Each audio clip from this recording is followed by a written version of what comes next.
This is Beyond the Veil with Norman Meredith. Welcome back, folks, to episode 99 of Beyond the Veil with your host, me, your Norman Meredith, here in Pickens, and co-host producer Ed. Hey, everybody. I hope you're doing great tonight. I'm doing wonderful, Ed. I just want to get through this last episode. In 2 weeks, we'll do episode 100. I'm interested in that one. Here, hold on. I'm going to come on camera. I'm interested in that one because we're going to have a human, I believe, in here. Yeah, I'm going to try to get a human to be in here. Yeah. That, and if not, we'll have somebody on video. Yeah. And that always, that's always fun. It really is. Yeah. And we're going to recap some of our stories that we talked about for the last 2.5 years. Okay. You know, we'll talk about the Miami Mall incident. That's with the Giants? Yeah. Okay. The Nevada incident where the cops were chasing 2 aliens in backyards. And, Bigfoot is some of the Bigfoot encounters. We'll talk about my UFO encounter, your shadow encounter. Shadowy figures. And different things. We'll just talk, just to have an open conversation about things and get a person to talk, and just maybe you can talk about disclosure a little bit more since it's getting closer and closer. All right. And we'll just discuss a little bit of everything, just free flow it. I'll pull up. Hodgepodge salad bowl of topics. Yeah. Cool. Something like that. Smorgasbord of the buffet table. Definitely. All right. Now I got this one straight. This is about Maryland, not Delaware. All right, here we go. Maryland is rich in folklore featuring several infamous cryptids, including the bird-reptile hybrid Snallygaster, the legendary Chesapeake Bay sea monster Chessie, and the suburban Goatman. Other notable creatures include the Frederick County Dale and the ghostly blue dog of Fort Tobacco.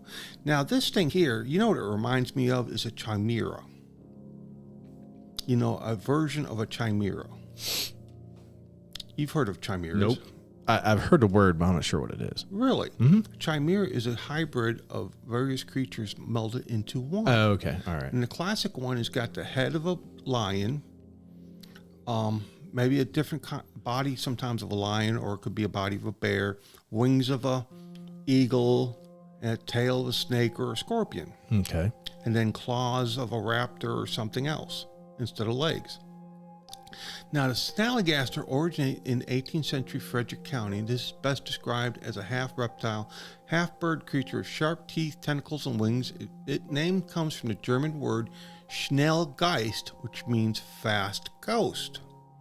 And so, this creature had been seen around up there in the Frederick County area since the 18th century. Now, I have a couple other drawings because there's different visual descriptions of it. Like this one here sort of looks like the Jersey Devil, but with tentacles coming out of its mouth. Yeah, that's weird, man. Yeah, and then I think I got one more. You do. Here's it attacking a cow and a person. This more in line is what they describe it as.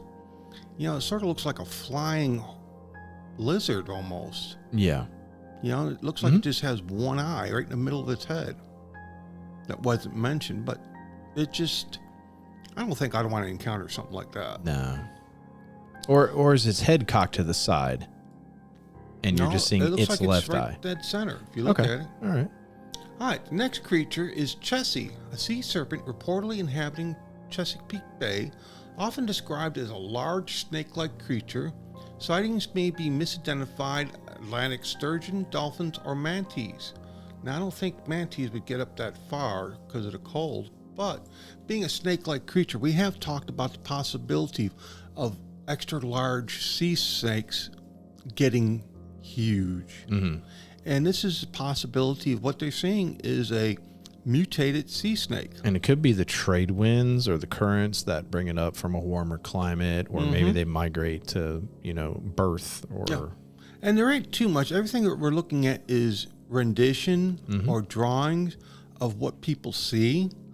But, it does give a classic serpent look like Loch Ness Monster and other classic serpents that we've seen in our own lakes here across America. Mm-hmm. That one's from back like the 1800s as part of a wood carving, if I remember correctly. And this one has even been used to identify other serpents up in the New England states. All right, the next one up is a suburban legend, primarily found in Prince George County. The Goat Man is described as a hybrid creature often blamed for strange occurrences in the woods. Now, I did get a little bit of information on this.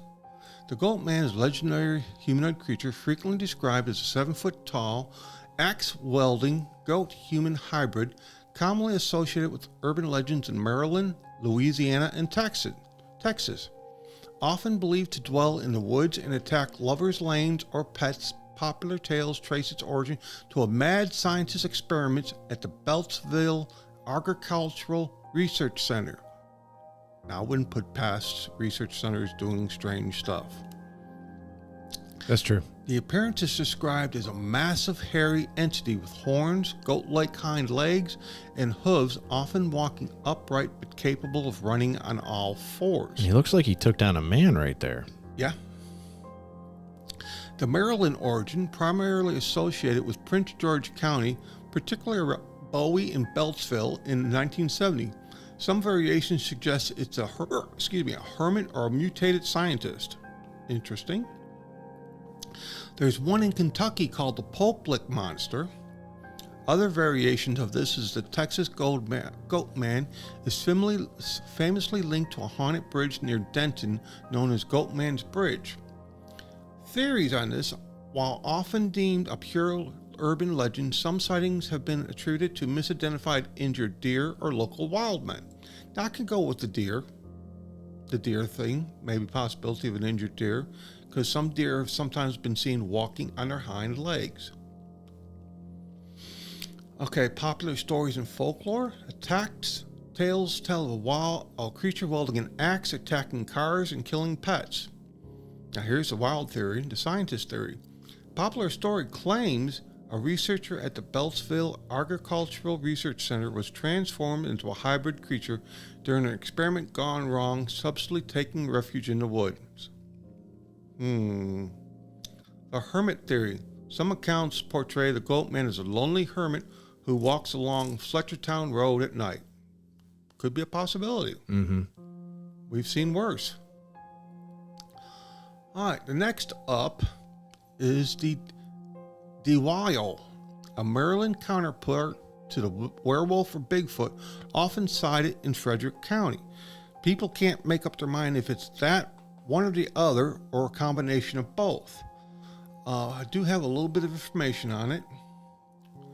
The Deweyil is a cryptid from Maryland folklore, often described as a 6 to 7 foot tall werewolf-like mammal. It famously stands upright, has dark fur, and features a long, bushy tail. The legend first gained public attention in 1960s, specifically stemming from a newspaper accounts and tips in Frederick County, Maryland. Local sightings described as an aggressive bipedal canine with dog-like nose and humanoid posture. Could be a dog man.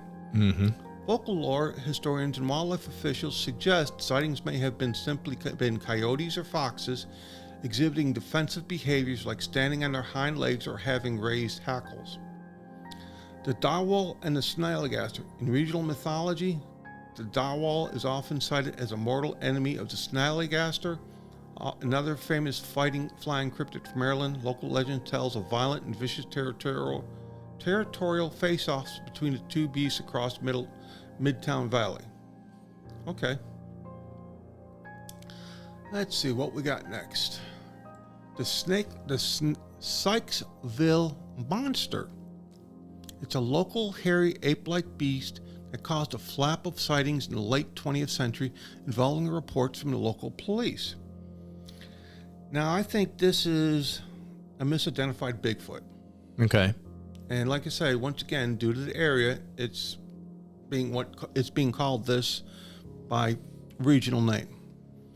It's a 7 to 8 foot tall, dark brown, hairy humanoid cryptid reported in Sykesville, Maryland, particularly in the 70s and 80s, often described as Bigfoot-like creature inhabiting the Patapsco River area. It allegedly appeared caked in mud, leading to a significant wave of sightings. Investigation by police folklore that still persists today. Now that looks like early humanoid man. Yeah, like and that was Cro-Magnon man. Yeah, that was one of the things that came up for us. But there have been reports of Bigfoots looking similar to that. Now that was a legend of Boggy Creek, but that was one of the references they showed for the possibility of the Sykesville monster. Okay. And then, like I say, another variation. It could be a Gugway. It's like a giant Mando, like a baboon, Right. on steroids. It'd be pretty big. Orangutans are pretty big, but they're always crouching. Yeah. They don't But stand up. the Mandel type Bandu is can be cannibalistic and be taught to attack humans. Okay. The Arabs used to use them to guard their palaces and stuff. Oh. Yeah, So they go like sub-Saharan and go get them and then bring them back? yeah, and then train them to be. Then they teach them to eat human flesh. Yeah. Now here's an interesting one. The demon cat. While often appearing in the U.S. Capitol, this phantom feline is part of local Maryland lore, reportedly appearing as a massive creature just before national tragedies. Now, I've never heard about that beforehand, so this is new to me. All right, the demon cat, nicknamed DC, is a legendary phantom feline said to haunt the basements and corridors of the United States Capitol and nearby federal buildings. According to Washington, D.C. folklore, this spectral black cat appears before national tragedies or significant political change. Transformation. Witnesses claim the spirit initially appears as a normal, unthreatening black cat. When alerted or approached, however, it purportedly swells to the size of a tiger or an elephant, bearing glowing, coal-like eyes before lunging at the terrified observer. Omens. According to the lore, the cat's appearance is an omen of impending disaster. Sightings have reportedly preceded events like the 1929 stock market crash and the assassination of Abraham Lincoln and John F. Kennedy. Footprints. In the basement of the Capitol, particularly in the corridors leading from the old Senate to the terrace, you can find a pair of feline paw prints embedded in the concrete. While these are often used by tour guides to prove the demon cat's existence, they are historically made by stray cats walking through wet cement during construction. Okay. Many night watchmen hired during the era, some who documented drinking problems, would frequently spot these real cats in dimly lit, shady areas. An encounter with normal cats combined with shadows and inebriation are widely believed to have spawned supernatural. Excuse me. So it's an interesting creature, all in all. And then the last but not least, we have the Wendigo. I think this comes down from Delaware. It's a creature famously known from Alaska. What does it look like? What do I got next? This one. Oh, I'm sorry, the blue dog.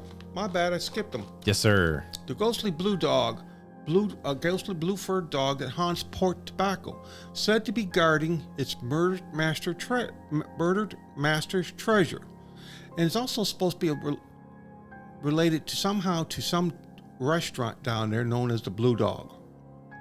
But there wasn't too much I could find except that this dog is on an eternal vigilance to guard his master's treasure.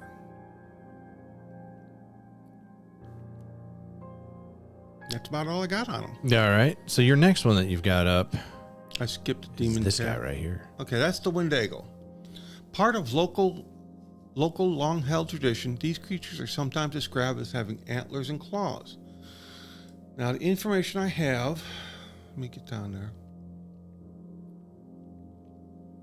is a malevolent cannibalistic spirit or creature originating from Algonquin folklore in the northern United States and Canada, associated with winter, famine, and insatiable greed, is often depicted as gaunt, giant humanoid with a heart of ice that haunts cold and remote forests. Cultural significance, rooted in the oral tradition of the Algonquin-speaking peoples, including the Ojibwe, the Cree, and the Naskakepi. The Wendigo represents the horror of selfishness and the taboo of cannibalism. Transformation. Legend states that a human, often a lost hunter, who resorts to cannibalism to survive the harsh winter, becomes a corrupted and transformed into a Wendigo. Mm-hmm. Descriptions vary, but commonly include a towering, emaciated figure with skin pulled tight over bones, a decaying odor, and a ravenous hunger. Powers. Some describe it as a spirit capable of possessing humans, causing victims to experience insatiable hunger and madness. Folklore. The Wendigo psychosis. Historically, some anthropologists document cultural bound syndrome known as Wendigo psychosis, where individuals believe they were turning into a Wendigo, resulting in cannibalistic urges. Environmental and social meanings. Beyond a simple monster, the creature symbolizes excessive greed and the destruction of the environment. Popular culture. The figure has been adapted into modern horror fiction, often appearing in films, video games, and literature, sometimes blending with other creature myths and Bigfoot, like Bigfoot. And there's not too much more to say. It's just, it is one of those boogeymen in the night type things. Mm-hmm.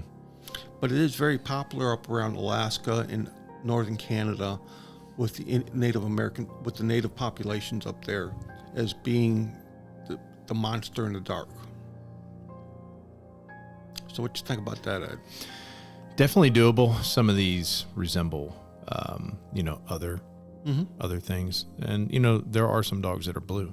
Yeah. That are blue looking as, Mm-hmm. I guess if it's in the moonlight or something like that Right. too, it could be. Some black looks like blue. Yeah, it's true. Or purplish. Yeah. So yeah, that's facts. So it was an interesting show, and like I say, we'll do more on the cryptids of the states in the coming weeks and months to come, because like I said, we got 50 states. That's right. And next week I'll be on the bus, so I won't be here, but the week after we'll do the 100th episode, 2.5 years of doing this and not quitting, Ed and I, and we're going to talk about a variety of things, mostly flashbacks. So I want to thank you all for joining us tonight here in Pickens. Ed and I want to tell you thank you, and we're going to be signing off and telling you good night.